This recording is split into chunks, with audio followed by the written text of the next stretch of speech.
I wanted to ask you about the importance of Plano Safra, because it's a question I get all the time, especially related to some of the commodity stocks in Brazil. Is there anything you could say about what is the Plano Safra? Because it's got a pretty big number on it, like 360 billion or something like that, reais.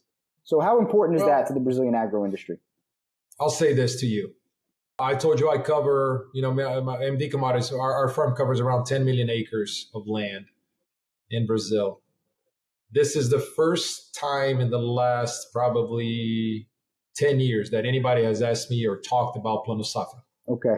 What I mean by that is it is a great question, but Brazilian agriculture does not rely heavily on subsidies. It doesn't rely heavily. It doesn't rely heavily. I'm not saying that there are no the types of subsidies are more incentives, right? So they're incentives where, the farmer can go out and buy maybe machinery at reduced interest rates, or they can buy pickup trucks or, equipment for the farm at reduced interest rates.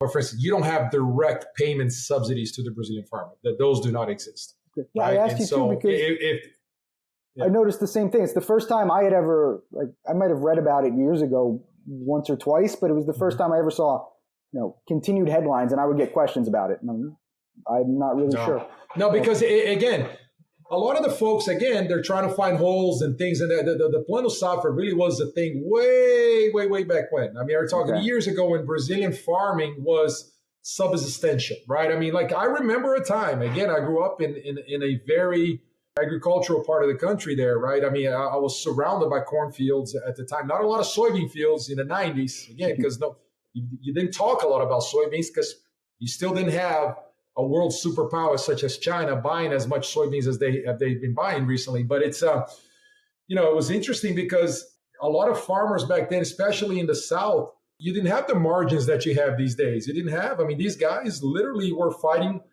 for their everyday subsistence, if you will, right? So not that they didn't make money, they made money, but it wasn't what it is today.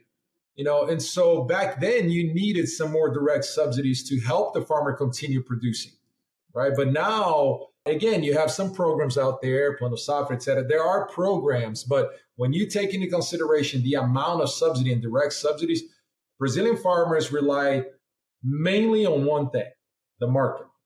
The market tells them what to do.